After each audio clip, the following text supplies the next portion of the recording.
तो वो दो चीजों पे आपके अटैक करेंगे, आपका फियर, आपका डर और आपका जो ग्रीडीनेस है जी। ग्रीडीनेस पे जो चल रहा है हमारा वो है स्टॉक मार्केट इन्वेस्टमेंट। इस तरह का कोई सिचुएशन बना के लेते आपकी इंफॉर्मेशन सोशल मीडिया से, तो आप लगभग पिछले साल का जो टोटल हमारा साइबर क्राइम का वो था वो 15,000 करोड़।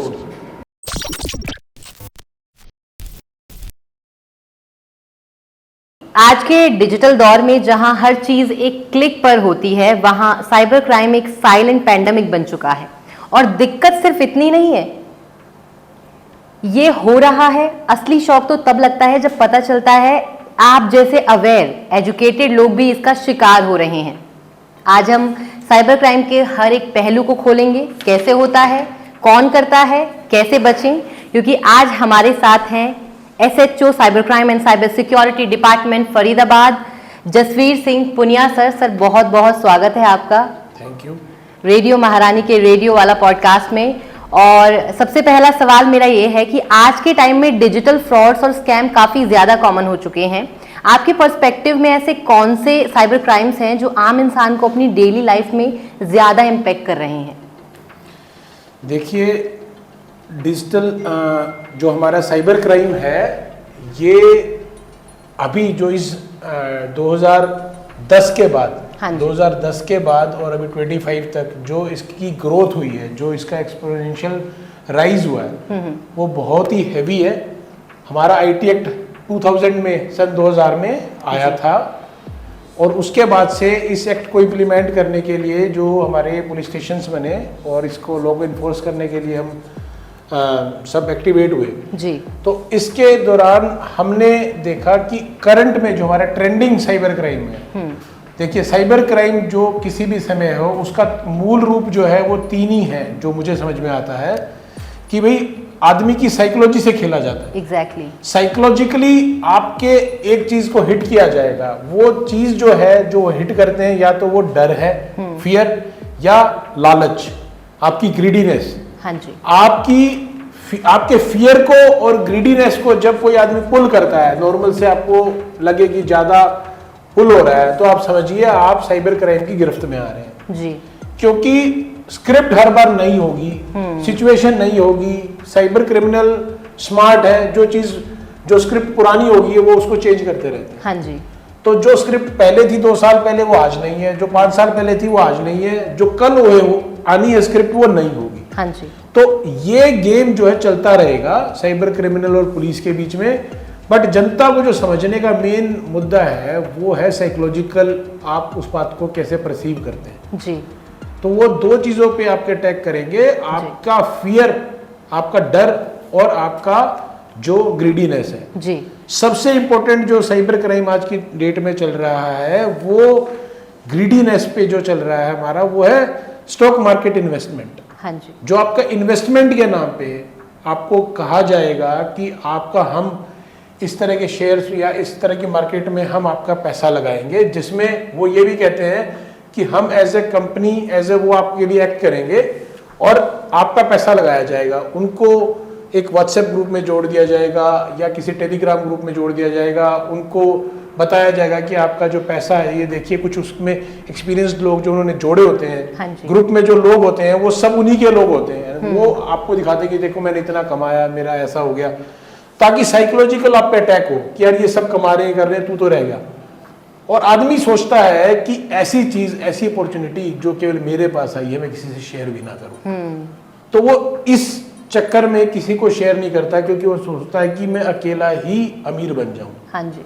तो इसके कारण वो बिना शेयर करे उसमें पैसा इन्वेस्ट करना शुरू करता है। उसको यही नहीं पता कि ये चीज का कहीं ऑफिस कहाँ है, कहाँ इनकी जो मोबाइल कॉल, जो मैसेजेस हैं वो वर्चुअल वर्ल्ड से आ रहे हैं, इंटरनेट बेस्ड नंबर है, उनको पता ही नहीं है भी आपके जो नंबर्स हैं, जो मोबाइल सिस्टम है, वो इंटरनेट बेस्ड आज की डेट में नंबर्स आ रहे हैं। व्हाट्सएप चला सकते हो, उनसे वो कम्युनिकेट कर रहे हैं। तो वो तो इंटरनेशनली कहीं पे भी बैठा हो सकता है जी। जब आपको उसका ऑफिस ही नहीं पता, आपको उसका एड्रेस ही नहीं पता, तो आप कैसे इतनी बड़ी इन्वेस्टमेंट सोच सकते हैं? क्योंकि आपके साथ जब धोखा होगा तो आप कहीं ना कहीं जाएंगे, किसी के घर जाते हैं, आप किसी को उधार भी देते तब भी उसका घर पता हो तो घर जाते हैं। लेकिन यहाँ तो आप एड्रेस ही नहीं देख रहे, आप यही नहीं जानने की कोशिश कर रहे कि ये बंदा जिसको मैं इतना कुछ दे रहा हूँ ये बैठा कहाँ है। वो तो कुछ भी बोलेगा स्टोरी में, उसको तो एक्टिंग करनी है, आप एक्टिंग करके आपसे पैसा लेना है जी। और हिट किस पे कर रहा है आपकी, वो लालच, ग्रीडीनेस पे जी। कि भाई आप लगाओ इतने पैसे 5 गुना हो जाएंगे, 6 गुना हो जाएंगे। शुरुआत में तो हो सकता है आपको वो कुछ विड्रॉ भी करवाए। ऐसा होता है कि आपसे उसने 5,000 रुपए लगाए और 10,000 आपको दे भी दे, जिससे आपका लालच बढ़ेगा कि देखो 10 मिल गए। लेकिन उसका फाइनल एम है कि आपका वॉल्यूम बढ़ाना। फिर आप 20,000 लगाओगे, कहेगा 40 हो गए। उसके बाद वो विड्रॉ नहीं होने देगा, वो आपको लिमिट खींचेगा आगे तक। और एक स्टेज ऐसी आएगी आप कहोगे बहुत हो गया, मुझे तो वापस चाहिए। उस टाइम वो आपके पास दिमाग लगाएगा साइकोलॉजिकली कि भाई आप ये निकाल नहीं सकते, आपको तो एक बार ना इतना और खेलना पड़ेगा, तभी हम विड्रॉ कर सकते हैं, क्योंकि रूल तो उसके हैं। आपने उसका ऑफिस नहीं जाना, एड्रेस नहीं जाना, अब वो आपको अपने रूल गिना रहा है, आप क्या कर सकते हो? कहाँ जाके इन्फोर्स कराओगे कि ये तो ऐसा कर रहा है, क्योंकि आपने करने से पहले किसी से सलाह नहीं ली जी। जाना नहीं कि इसका ऑफिस कहाँ है, एड्रेस कहाँ है, ये एक नंबर पे नॉर्मल कॉल होती भी है या नहीं, it's only A virtual number, internet based number. तो बिना समझे सोचे सब जो पढ़े लिखे प्रोफेशनल लोग हैं, देखिए इसका शिकार भी प्रोफेशनल लोग ही हो रहे हैं। बिल्कुल, बिजनेसमैन स्मार्ट बंदा वो नहीं होता, इसमें प्रोफेशनल जो हमारे डॉक्टर्स इंजीनियर जो ये लोग हैं, ये लोग अपनी मेहनत की कमाई को गवा बैठते हैं, क्योंकि उनको लगता है कि उनके पास यही एक अपॉर्चुनिटी है जिससे वो बड़ा बन जाए। तो ये चीज उनको साइकोलॉजी में समझनी होनी चाहिए। कोई भी ऐसी चीज नहीं है जो आपको रातों रात बड़ा बना दे, आपके पैसे को इतना गुना कर दे। बी अवेयर, अगर आप करना भी चाह रहे हैं तो फिजिकली आपको पता हो, आपको उसका एड्रेस पता हो, आप उस बंदे को कहाँ बैठे आपने देखा हो, ऐसा कुछ पता हो, तभी तो you do so much of investment. तो ये सबसे फेमस क्राइम चल रहा है अभी हमारे यहाँ कि स्टॉक इन्वेस्टमेंट के नाम पे, इन्वेस्टमेंट के नाम पे लोगों को लालच देके उनको व्हाट्सएप ग्रुप पे, टेलीग्राम ग्रुप के थ्रू जोड़ा जाता है। सोशल मीडिया सब स्क्रॉल करते हैं, इंस्टाग्राम, फेसबुक, इन्हीं पे एक ऐड आएगी या इन्हीं पे कहीं उनको एक ग्रुप में ऐड कर दिया जाएगा, या वो कहीं क्लिक करेंगे, वहां पे फोटो का एक कोई बिजनेसमैन का, देखिए ही how to get your first 100 crore, how to get your first 1 crore. तो ऐसे टेम्पटिंग जो चीजों पे आदमी को एड्स के थ्रू लालच दिया जाता है, वो उसमें इन्वॉल्व होते हैं, ऐसे व्हाट्सएप ग्रुपों में जोड़ा जाता है। तो उसके बाद से वो उस क्राइम के उस ग्रुप्स में चले जाते हैं। उस ग्रुप में बहुत सारे और लोग होते हैं जो वर्चुअल नंबर उन्हीं के लोगों के होते हैं। हाँ जी। एंड दीज पीपल जो आपको ठग रहे हैं, ये सब बाहर बैठे होते हैं, क्योंकि इंटरनेट का यूज़ करना कहीं पे भी बैठ के कर लें। बाद में आपको रियलाइज होता है कि ये जो चला गया, फिर आप पुलिस को रिपोर्ट करते हो, फिर आप आते। तो ये एक क्राइम है जो सबसे फेमस है। दूसरा साइबर क्राइम हमारा जो आज की डेट में बहुत इंपॉर्टेंट चल रहा है, जिसकी वो है आपका फियर बेस्ड में आपका जो डिजिटल अरेस्ट का चल रहा है। हाँ जी। डिजिटल अरेस्ट का जो कंसेप्ट है, बेसिकली ओरिजिनली तो पुलिस वर्क में कहीं हम ऐसा डिजिटल अरेस्ट होता ही नहीं है। जो जानता है उसको तो नॉलेज है, बट जो आदमी प्रोफेशनल है, जो आईटी प्रोफेशनल है, डॉक्टर इंजीनियर, उनका कभी उन्होंने लाइफ में उनको ज़रूरत ही नहीं पड़ी होती है ऐसी जगह जाने की, बिकॉज दे आर कि भी उनको सिस्टम के बारे में इतनी नॉलेज हो। हाँ जी। वो उस बात को सुनने के बाद, उसको देखने के बाद फियर बेस्ड क्राइम में डर जाते हैं। उनको लगता है कि उन्होंने कुछ गलती की है। वो कहेंगे कि आपका पार्सल जा रहा था, उस पार्सल में पैन कार्ड आपका अटैच्ड मिला है और उसमें ड्रग्स मिली है। हाँ जी। अभी हम आपको जो डीसी कुरियर या ऐसे कुरियर कंपनी ने हमें ये वापस लौटाया, और मैं मुंबई क्राइम ब्रांच या साइबर क्राइम से बोल रहा हूँ, अब मैं आपका फ़ोन ट्रांसफ़र करता हूँ। हाँ जी। सो वो एक एटमॉस्फेयर बनाते हैं, एक एक्टिंग करते हैं, फिर आपके सामने हो सकता है वीडियो कॉल पे या ऑडियो कॉल पे, पहले तो वीडियो पे भी आते थे, एक फर्जी पुलिस ऑफिसर जो फेक जो ड्रेस पहने होगा, हाँ जी, या कोई फर्जी वकील या कोई जज ऐसी भूमिका में वीडियो कॉल करेंगे जिससे आप पे इम्पैक्ट जाए। उस इम्पैक्ट को देख के वो कहेंगे कि आपको जो है अभी यहाँ पे डिजिटल अरेस्ट कर लिया गया, आपको यहीं चेयर पे बैठा रहना, हमारे से परमिशन बिना जाना नहीं, आपकी इंक्वायरी हो रही है, आपकी इन्वेस्टिगेशन हो रही है कि आपके जो बैंक अकाउंट्स कितने वो बताएं, उन बैंक अकाउंट्स में स्टेटमेंट फंड्स बताएं कितने, वो जान लेते कि इसके अकाउंट्स में इतने फंड है। देन उनको कहते हैं कि तुम्हारे इन फंड्स को हम चेक करेंगे कि हम इन अकाउंटों में आरबीआई के डालेंगे, और वो अकाउंट्स में अगर आपका ओके पाता है कि आपका फंड सही है तो आपको वापस कर दिया जाएगा। तो वो आरबीआई का नाम लेके, सीबीआई का नाम लेके, डिपार्टमेंट्स का नाम लेके कुछ भी आपको कहते हैं कि यहाँ ट्रांसफर करो। जो व्यक्ति है वो डरा इतना होता है कि वो बिना सोचे समझे बैंक में जाके आरटीजीएस कराता है। वो अपने फैमिली मेंबर से भी डिस्कस नहीं करता, वो कहते हैं कि अगर आपने डिस्कस किया तो ये हो जाएगा, तो हो सकता है वो अपनी फैमिली के किसी को भी ना बताए, और विद इन 24 आवर्स 48 आवर्स लोगों ने इतना पैसा इसमें दिया, बिकॉज इसमें फियर बेस्ड में आपका टाइमिंग बहुत कम में आपको रिस्पॉन्ड करना है। तो इससे इस क्राइम ने जो है बहुत बड़ा इम्पैक्ट डाला हुआ है हमारे यहाँ, बहुत कंप्लेंट्स इससे रिलेटेड हमारे यहाँ आती हैं। तो ये दूसरा सबसे बड़ा ट्रेंडिंग क्राइम है। आपको बस यही देखना है कि आपको किसी भी सिचुएशन में डरना नहीं है। जब आपने कोई गलत काम किया ही नहीं तो किसी के जस्ट फोन पे बताने से आप क्यों मान रहे? आपने कोई पुलिस स्टेशन विजिट नहीं किया, किसी उसको कंफर्म नहीं किया, और अब सीधे इस बात को मान रहे कि वो जो कह रहे हैं वो सही जी। अब तो भारत सरकार ने जो कॉलर ट्यून के थ्रू भी ये सब अवेयरनेस का वो फैलाया हुआ है कि भाई आप लोग इन पे ट्रस्ट ना करें जो फर्जी ऐसे पुलिस वाले या ऐसे बन के बातें करते हैं। तो इस क्राइम के कारण भी हमारा मेजर जो प्रॉब्लम है जी। तीसरा हमारा सबसे बड़ा एक साइबर क्राइम है कि वो जानकार बन के फ़ोन करते हैं। वो कहीं सोशल मीडिया पे आपको एक्सेस करेंगे, फेसबुक पे उस पर आपका फ्रेंड्स देख लेंगे, ये देख लेंगे, फिर वो एक वर्चुअल नंबर से फ़ोन करेंगे, उनकी डीपी लगा लेंगे या कुछ भी कर लेंगे, उसके बाद कहेंगे कि मैं ऐसे ऐसे प्रॉब्लम में फंस गया हूँ, मैं वो बोल रहा हूँ और ऐसे ऐसे हॉस्पिटल में इतने पैसों की ज़रूरत है। या आपका कोई सोशल मीडिया प्रोफाइल देखेंगे, आप ट्रैवल कर रहे हो तो रास्ते में कह देंगे ये कि आपका बच्चा जो है इस प्रॉब्लम में फंस गया, लड़की छेड़ दी है या रेप केस में फंस गया। तो इस तरह का कोई सिचुएशन बना के लेते आपकी इन्फॉर्मेशन सोशल मीडिया से। तो आप सोशल मीडिया पे क्या पोस्ट करते हैं, क्या आप अपनी रील्स डालते हैं, कोई इंस्टाग्राम पे वीडियोस डालते हैं, फेसबुक पे पोस्ट डालते हैं, वो भी सोच के डालना चाहिए, क्योंकि वो उस चीज को देख के आपकी ट्रैवलिंग वो देखते हैं। लोग डालते हैं कि मैं ट्रैवल कर रहा हूँ, तो ट्रैवलिंग के दौरान आप फोन जो है उठाओगे नहीं, आपके फादर को फोन आ जाएगा, तो वो आपके डर के कारण कि बच्चा फंस गया वो पैसे दे बैठेंगे। तो जानकारी का नोन बन के या कोई ऐसा कोई डिपार्टमेंट का ये बना के ऐसे करके जो ये क्राइम हो रहा है, ये भी बहुत ज़्यादा हो रहा है। इस क्राइम के अंदर भी लोग बहुत फंस रहे हैं। तो इसमें मैं यही कहता हूँ कि ये तीनों जो साइबर क्राइम है हमारे, ये ट्रेंडिंग साइबर क्राइम है और इनसे लोगों को बचना चाहिए। तरीका वही है साइकोलॉजिकल, कुछ नहीं है। उसका जो मेन थीम है वो साइकोलॉजिकल अटैक है। आदमी जो इसमें आ जाता है, जो फंस जाता है साइकोलॉजिकल अटैक में, वो पैसे दे बैठे। ऑलरेडी आपने हमें 3 क्राइम तो यहाँ पर बता ही दिए हैं, और साइबर क्राइम जो है वो बहुत ज़्यादा फास्ट इवॉल्व हो रहा है। ये साइबर क्रिमिनल्स जो होते हैं एक्चुअली में क्या चाहते हैं? मुझे लगता है ये हर कोई जानना चाहता है। ये लोगों की पर्सनल लाइफ को टारगेट करना चाहते हैं, गवर्नमेंट सिस्टम को ब्रीच करना चाहते हैं। देखिए, हर साइबर क्राइम क्रिमिनल का अपना खुद का एक नज़रिया है कि उसे क्या चाहिए। अब जो मान लो स्टॉक इन्वेस्टमेंट के नाम पे या जो फियर बेस्ड या डिजिटल अरेस्ट के नाम पे जो पैसे चाह रहा है, उसका एम केवल पैसे लेना है।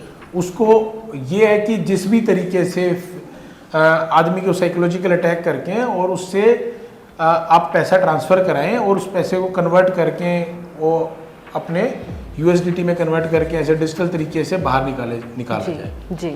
वो सोचते हैं कि वर्चुअल जब हम एग्जिस्ट कर रहे हैं, इंटरनेट बेस्ड दुनिया है, हम कहीं पे भी बैठ सकते हैं। इसके लिए आपको उसी कंट्री में तो बैठना नहीं। तो इसमें बड़ा सबसे आसान चीज़ है कि जुरिस्डिक्शन का इशू, कि आप कहीं पे भी बैठ के ये क्राइम कर सकते हैं। तो जब आदमी आप जो क्राइम कर रहा है वो बाहर बैठा है, तो इसके कारण उस तक उसका काम करना या उसका कॉन्फिडेंस भी हाई जी, क्योंकि उसको लगता है कि उस तक पहुंचने में समय लगे। तो ये चीज माइंडसेट है उनका, आपसे इकोनॉमिक आपका लॉस करना। अगर आप देखोगे तो आप लगभग पिछले साल का जो टोटल हमारा साइबर क्राइम का वो था वो 15,000 करोड़ से एक साल में इतना अमाउंट निकल जाता है इस देश से, इंडिया का, जो कि अलग अलग रूप में जा रहा है। पर रिपोर्टिंग जो है वो हमारे को कम होती है, क्योंकि आधे लोग फियर के कारण, डर के कारण कि मेरी बेइज्जती हो जाएगी, मैं क्या जवाब दूंगा, मैंने ऐसा कर दिया, वो आते ही नहीं जी। ये जो नॉन क्राइम हमारे पास रजिस्टर आता है, जो कंप्लेंट्स आती हैं, हम तो उसी पे काम कर रहे हैं, बट जो क्राइम हुआ है बट रिपोर्टेड नहीं है, वो भी बहुत ज्यादा है जी। तो इस तरीके से इकोनॉमिक जो हमारा बैकबोन है उसको तोड़ा जा रहा है कंट्री का। तो अगर हमारा उद्देश्य जो है इसमें यही देखना है कि हमारे कंट्री का जो मेहनत से कमाया हुआ लोगों का पैसा है वो विड्रॉ हो रहा है और बाहर जा रहा है, और उसको कोई भी दूसरा क्रिमिनल एक्टिविटी में यूज किया जा सकता जी जी। तो हमें किसी भी तरीके से इस चीज़ को सेव करने के लिए सोचना चाहिए, how we can save it. जी सर, एक सवाल है ये मैं आपसे पूछना ज़रूर चाहूँगी। साइबर क्राइम के केसेस के साथ साथ आपके ऊपर एक मेंटल बर्डन भी आता है, बिकॉज जब किसी का डेटा जो है वो चोरी हो जाता है या पैसे चले जाते हैं तो उसके ऊपर फाइनेंशियल क्राइसिस तो आते ही हैं, लेकिन उसका जो इमोशनल बैलेंस है वो भी बिगड़ जाता है। तो कितना बर्डन होता है आपके ऊपर जब ऐसे कुछ केसेस आते हैं आपके पास? देखिए, अब जिसका भी डाटा चला जाए, डाटा थेफ्ट वाले जो केसेस हैं या आपके जो मान लो ऐसे केसेस हैं जिसमें उनका अमाउंट चला गया, डाटा चला गया, उनके लिए दिक्कत है, क्योंकि डाटा बहुत इंपॉर्टेंट रोल प्ले करता है। एग्जैक्टली कंपनीज में अगर उसका इंपॉर्टेंट डाटा चला जाए तो उसके कस्टमर्स का या उसका डाटाबेस या उसकी जो इनकम है या उसके काम पे इम्पेक्ट आना ही आना है, तो वो ट्रबल में होते ही हैं और कंपनीज को बड़ा नुकसान भी होता है। और उसके कारण हम अपना कार्य करते हैं, हम तो जो नेक्स्ट बंदा जिसने करा है, जिसके कारण ये सब हुआ है, उसको लॉफुली जो उसका कार्रवाई होती है उसको करते ही हैं जी। तो अरेस्ट भी होते हैं लोग और बाद में उनसे ये चीज़ जो है, लेकिन उसका जो लॉस हो गया वो इरिपेरेबल है, क्योंकि वो जो चीज़ चली गई, जो चीज़ उसकी कॉम्प्रोमाइज़ हो गई, वो कहाँ तक चली गई है, किसके पास वो डेटाबेस है, तो वो उसका जो है फाइनेंशियल लॉस करवाता है जी। तो इम्पैक्ट है। लेकिन हमें उसको हैंडल करना, हमारे पास तो जो भी सिचुएशन आएगी, जिस तरह की प्रॉब्लम आएगी, उसका हमें सॉल्यूशन निकालना है, पब्लिक के लिए उसका सॉल्यूशन देना है। और फ्यूचर जो है वो इसी क्राइम की तरफ बढ़ रहा है जी। डिजिटल ही क्राइम फ्यूचर का जो मेन स्टे रहेगा। जी सर, जब आप ऐसे क्रिमिनल से मिलते हो, आप उनसे इंटरेक्ट करते हो, तो उनके थॉट प्रोसेस क्या होता है जब आप उनसे बात करते हो ऐसे क्रिमिनल से? तो वो क्या सोचते हैं, उनकी थिंकिंग क्या होती है एक्चुअली? देखिए, क्रिमिनल्स जो है वो आज की डेट में जो सबसे ऊपर बैठा है क्रिमिनल, जो मास्टर प्लानर्स हैं जी, वो पूरा गेम प्लान करते हैं। ओके। और जो लोग इसमें सब पार्ट्स में या जो नीचे काम करते हैं किसी भी फॉर्मेट में, उसको उसकी पूरी चेन को काम करने के लिए हेल्प करते हैं, उनका मेंटल लेवल अलग है। ओके। जो हेड्स हैं उनका मेंटल लेवल वो बहुत पढ़े लिखे, शार्प और समझदारी वाले एंगल के लोग हैं। लेकिन जो सबसे बड़ी प्रॉब्लम है हमारी वो है अकाउंट्स की।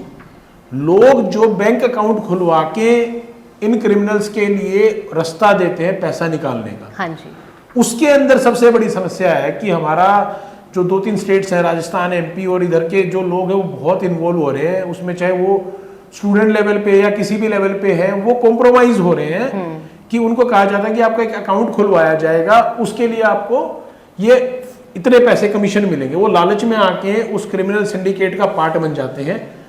अब उनको पूरी पिक्चर का जो समझना जरूरी है कि वो पैसा जो है फाइनली देश से बाहर जा रहा है, वो कन्वर्ट हो जाता है यूएसडीटी में, तो उस चीज को समझना जरूरी है कि उनके उस अकाउंट के देने से ही ये सारा काम हो रहा है। हाँ जी। और बहुत सारी पॉपुलेशन हमारी इस क्राइम में आ रही है, बहुत सारी यंग पॉपुलेशन, जी। तो वो एक बड़ा चिंता का विषय है, बहुत चैलेंजिंग चीज है कि भी इन लोगों को अवेयर होना चाहिए कि अगर किसी को इस देश में अकाउंट खुलवाना है तो गवर्नमेंट द्वारा बिल्कुल आसान फैसिलिटी, कोई भी जाके खुलवा सकता है। जब वो खुलवाने का काम इतना आसान है, चाहे वो सेविंग अकाउंट है चाहे करंट अकाउंट है, तो उसको आपका अकाउंट क्यों चाहिए? जी। तो आप लॉजिकली अगर ये सोचे भी, कोई भी व्यक्ति आपके पास उसके साथ आता है, मुझे आपका अकाउंट चाहिए, इसमें गेमिंग का पैसा है या इसमें कोई और ऐसा उसको लुभावना ऑफर देके जिसमें दिखाएगी ट्रेडिंग का पैसा है, वो सब एक बहाने हैं। वो साइबर फ्रॉड का ही पैसा उनके थ्रू लाना चाहते हैं और उस अकाउंट से सबसे पहले जो है जिसका भी नाम अकाउंट है वहां तक वो चीज पहुंचेगी जी। और वो उस पार्ट में अरेस्ट होगा या उसको उस चीज को फेस करना पड़ेगा। तो इसमें हमारा यूथ जो है वो बहुत इन्वॉल्व हो रहा है, जो कि बहुत चिंता का विषय है कि अकाउंट्स के बारे में कोई भी व्यक्ति अगर आपसे बात करता है, बोलता है कि दो, तो ये नहीं देना चाहिए जी। इसको समझना चाहिए कि ये क्राइम है कि आप अपना एक अकाउंट अगर किसी को दे रहे हो तो आप उसको पार्किंग की जगह दे रहे हो, अवैध पैसे को ट्रांसफर करने की जी। तो ये क्राइम में जब इन्वेस्टिगेशन होगी तो आपको सबसे पहले ही पकड़ा जाएगा जी। तो इस बात को स्टूडेंट लेवल पे जो है, लोग कॉलेजों में है या कोई जो इस बारे में बिना सोचे समझे इस क्राइम में घुस जाते हैं, उनको एक ये बात समझ में आनी जरूरी है कि ये इतना ऑर्गेनाइज्ड क्राइम है कि इसमें आप जो रोल प्ले कर रहे हो, आपके रोल पे ही वो बड़ा क्रिमिनल बाहर बैठ के ये सब कर पा रहा है। हाँ जी। तो अगर ये लोग हम समझा सकें या उन तक भी मैसेज पहुंचे, तो ये लोग अगर ना ये काम करें ऐसा, तो उससे इस पे नियंत्रण बनेगा जी।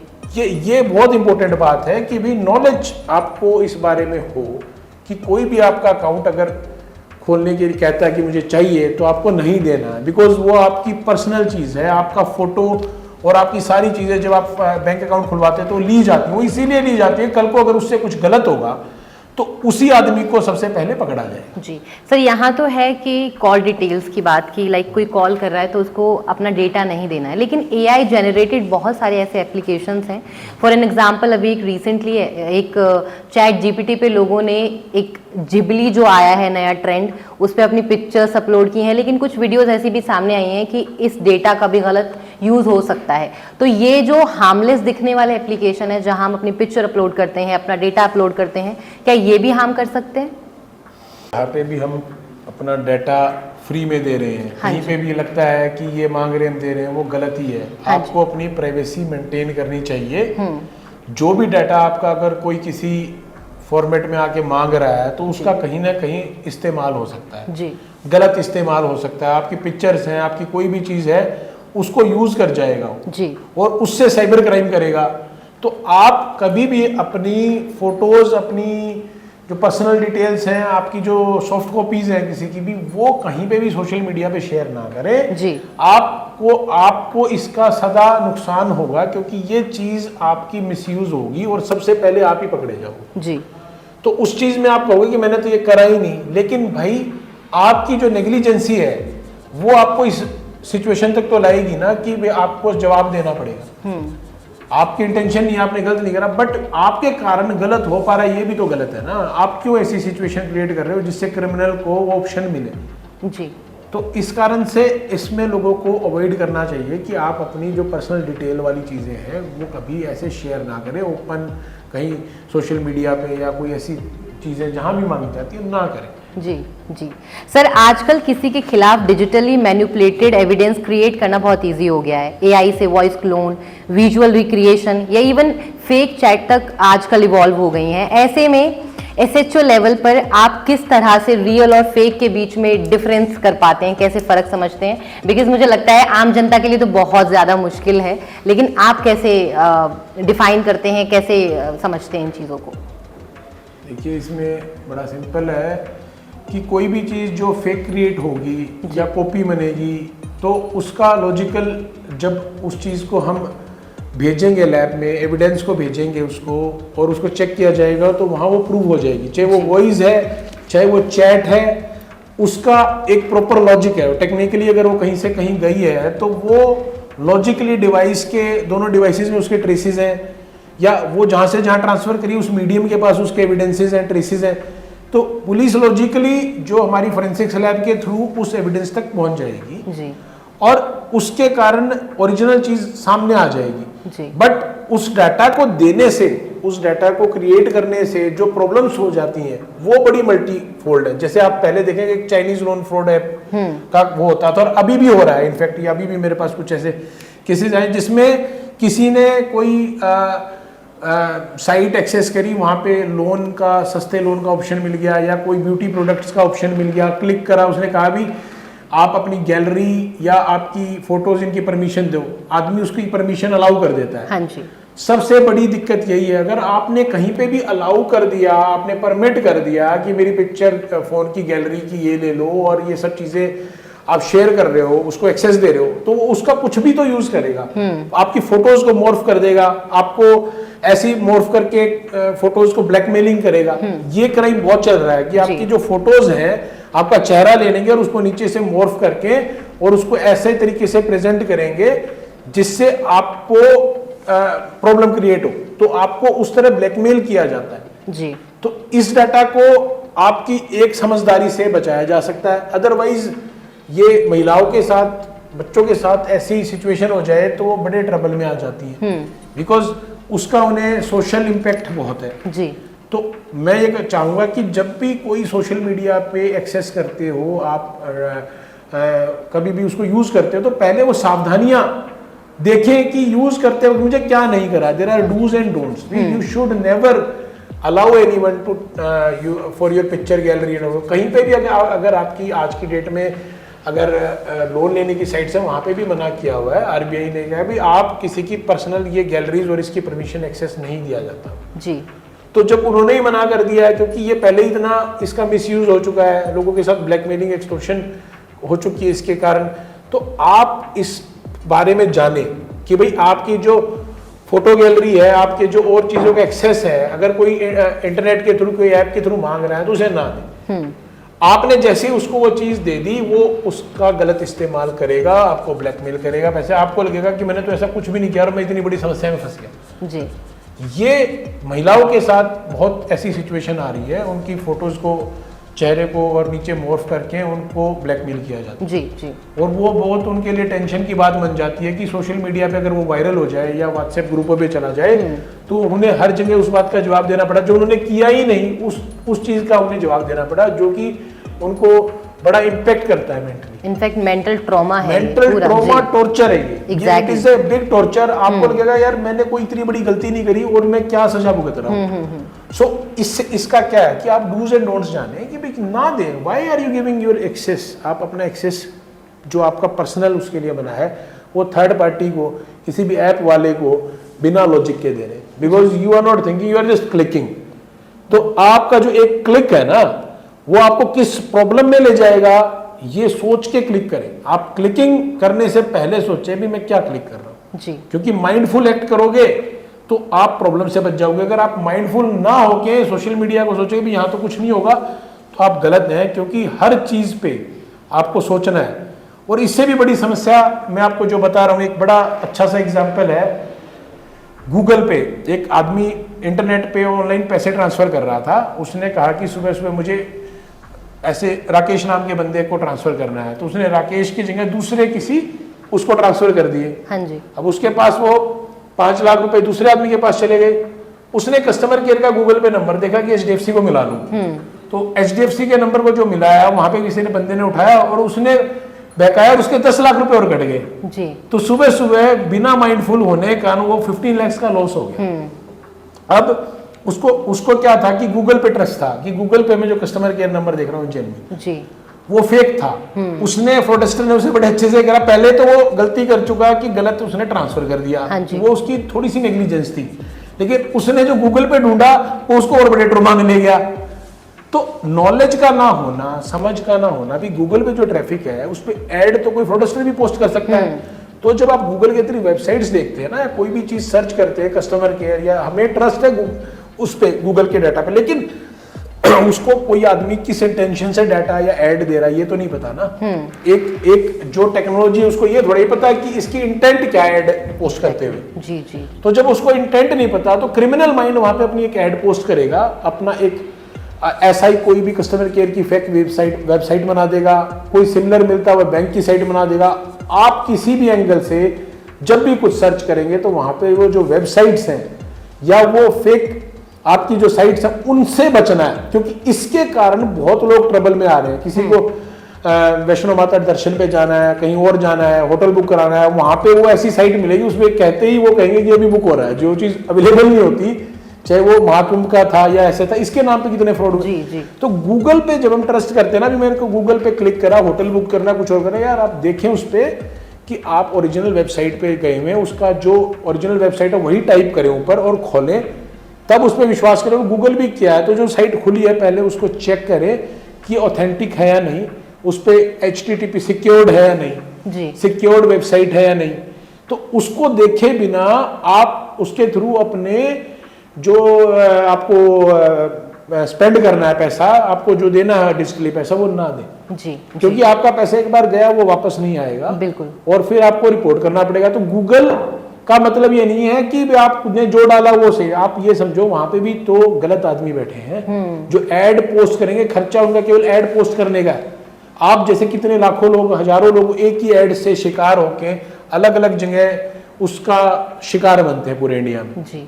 तो उसने तो एक पोस्ट डाली गूगल पे, उसका शिकार हो रहे हैं पूरे भारतवर्ष में लोग। ये चीज लोगों को मैं जो बताया बड़ा जरूरी जानने की चीज है, क्योंकि इसके बारे में हम सोचते ही नहीं। जी जी।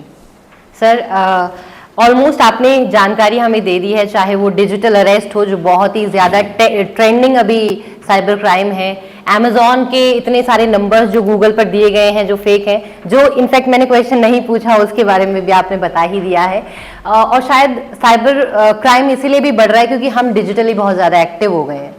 और किन किन बातों का ख्याल रखना चाहिए, और इसी के साथ साथ क्या मैसेज है आपका हमारे जितने भी व्यूअर्स हैं, जितने भी लिसनर्स हैं, फरीदाबाद के जितने भी लोग अभी हमें देख रहे हैं, सुन रहे हैं, क्या कहना चाहेंगे आप? देखिए, मैं ये कहना चाहूँगा कि हमारा जो साइबर क्राइम जो है इसका जो जन्म है वो लेटेस्ट उसका है भी 91 से पहले जी। ये हमारे देश में जब लिबरलाइजेशन हुआ उसके बाद ही आईटी इंडस्ट्री का डेवलपमेंट हुआ है जी। ठीक है, बाहर की कंपनीज आई, जॉब्स आई, इंजीनियरिंग, हर कंपनी ने अपना सॉफ्टवेयर बनाया, चीज़ें बनाई। जब वो कंपनी में लोग जो सॉफ्टवेयर बना रहे हैं, जो काम कर रहे हैं, जो सब टेक्निकल चीज़ें या सुविधा के लिए चीज़ें बनी हैं, जब वो पूरी मार्केट में फैलेंगी तो उनमें लूप होल्स भी तो होंगे। हाँ जी। उन लूप होल्स का क्रिमिनल्स ने फायदा उठाना शुरू करा तो हमारा लॉ आया, एक्ट आया 2000 में। हाँ 2000 में आया हमारा एक्ट। तो 2000 से लेके आज 2025 तक का जो समय है, इसके अंदर इस एक्ट के अंदर भी चेंजेस आए और साइबर क्राइम के ट्रेंड्स और तरीकों में भी बहुत चेंज आए। बिल्कुल। तो वो तरीके हर समय बदलते रहे, स्क्रिप्ट अलग होगी, चीजें अलग होगी, लेकिन अगर आप साइकोलॉजिकली समझदार हैं और आप समझोगे कि भी थॉट वही है कि आपको लालच, डर और जानकार और इन एंगलों पे ही ठगा जा रहा है, तो चीज समझने में साइकोलॉजिकल एंगल पे आप इससे बच सकते हैं जी।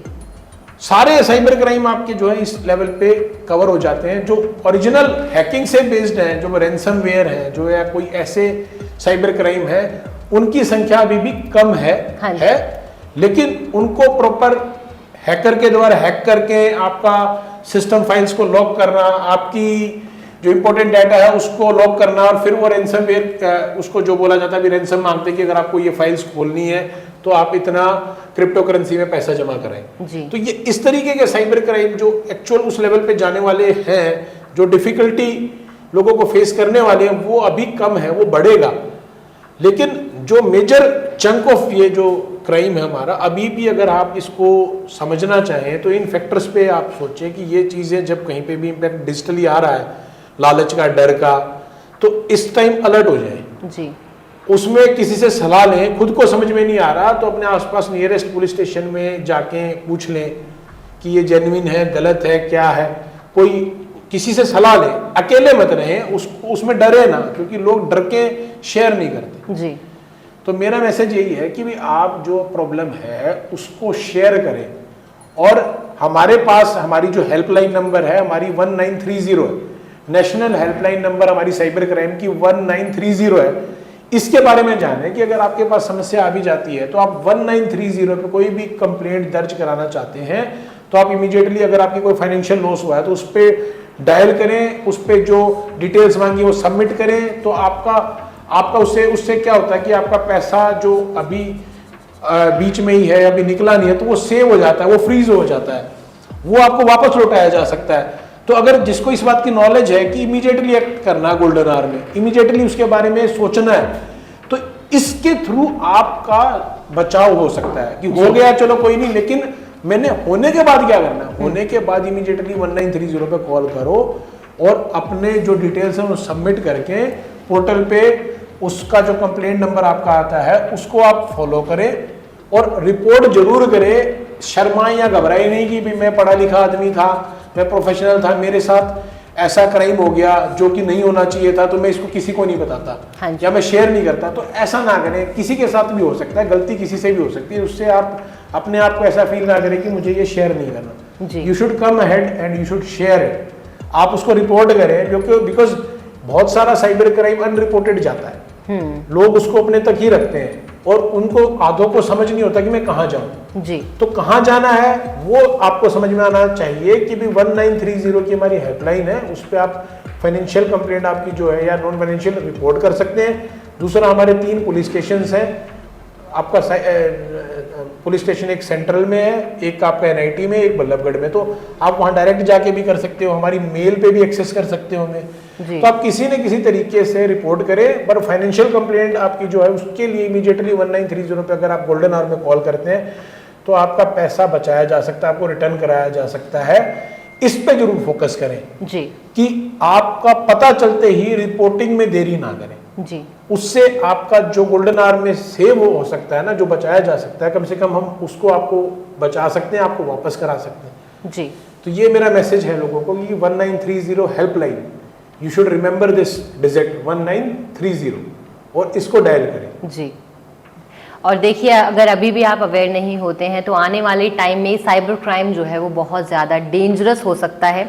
इसी के साथ thank you so very much sir, हमारे लिसनर्स तक, हमारे व्यूअर्स तक और फरीदाबाद के लोगों तक इतनी सारी बातें पहुंचाने के लिए once again thank you. Most welcome. और लिसनर्स, व्यूअर्स, आप सुनते रहें रेडियो महारानी 89.6 FM, कुछ हटके।